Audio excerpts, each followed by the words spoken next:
raise your vibration. This is Tamara Fleming, and I'm the author of upSwing, 80 Mindful Practices to Shift Your Life from Blues to Bliss.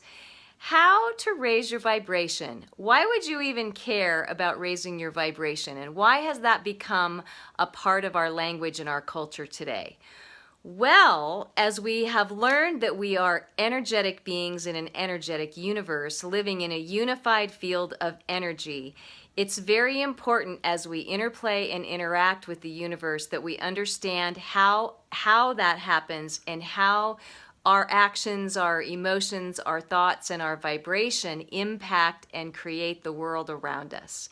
So a couple things about vibration. There's frequency, which is the speed of the vibration, and then there is amplitude, which is the force or the power, of the vibration. So those are two really important things to understand, and a lot of people who work with manifestation don't necessarily explain that, because you can have a frequency, let's just say joy, and it's really happy and it's really giddy, but you're scattered and therefore you're not manifesting as intentionally as you possibly could.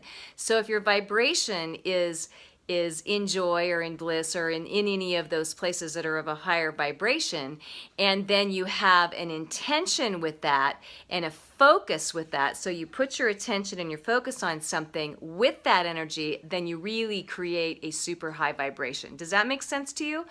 Okay, so let me talk about the book now. So in the book, this chart was created by David Hawkins. In the book, Power versus Force, he talks about this.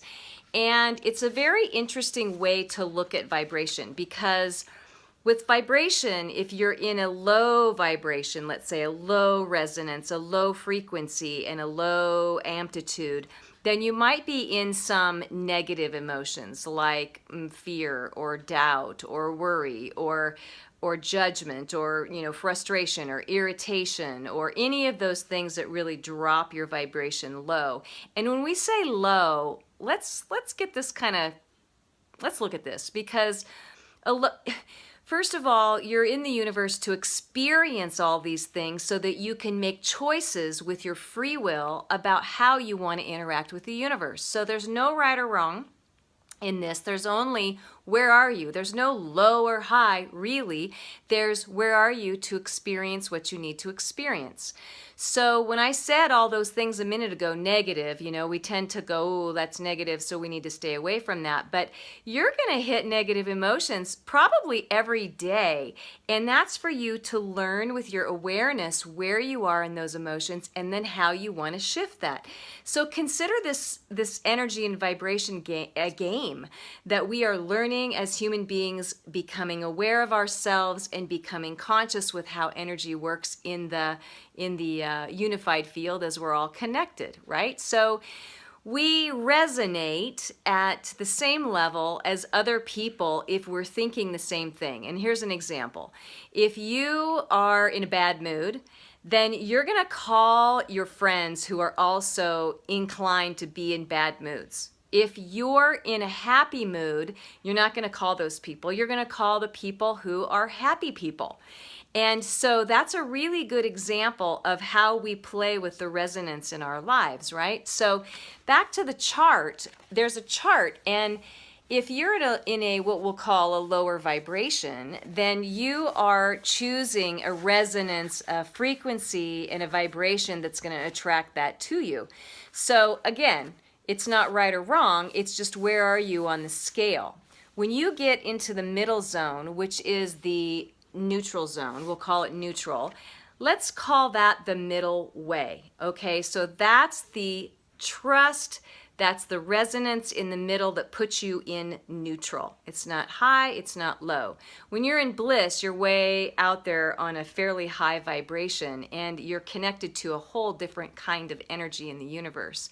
If you're in neutral, you're in awareness, you're not triggered by anything, you're at peace, but you're at peace in a different way than you are when you're in bliss. You're in neutral, okay? So I hope that that gives you an idea.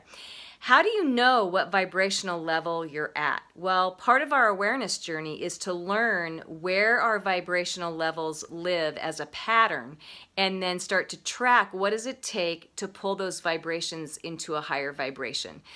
Now, not to belabor, I could talk for hours on this, but the point of this video is to just get you to understand that if you want to create something that's a match to a type of resonance, then you have to get yourself there. So then you have the subconscious mind that has its past memories and triggers and traumas and things like that, that if you're awake and aware of those things, then you're going to work on those things to heal those things and release them, forgiveness of the self, falling into self-love. So again, this is like a massive topic, and you're going to continue to work to raise your vibration. But let me tell you this, I can tell you that I've done a fair amount of shadow deep work, and daily I still bump up against those pieces and parts. And I think that that's great. It's just the journey. So you bump up against them, and the more aware you become, the quicker you can recover, and the quicker you can let go of things as you start to heal yourself. So if you're holding a vibration for a really long period of time, then you're going to attract that kind of situation to you. Sometimes you're going to get tested. Maybe you think you're in a high vibration, and then you're going to get an experience that's going to test, where are you? Can you let that go? It's not always easy to let things go. You know, sometimes you want to noodle on it for a while to figure out what you're going to do with it. So staying away from the judgment is one of the things that helps you move your vibration into a direction that that gives you awareness, that gives you learning about what you're doing, and gives you choices with your free will of what you want to do with it.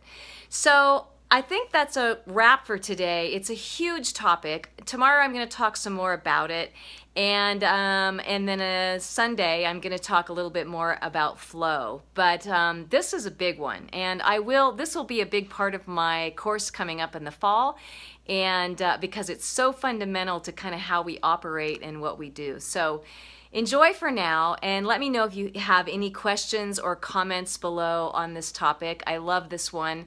It's definitely an art form that we're human beings are learning how to master, learning how to work with, I guess. So I guess that's it for now. So bye for now, and I will see you on the next video. Bye-bye.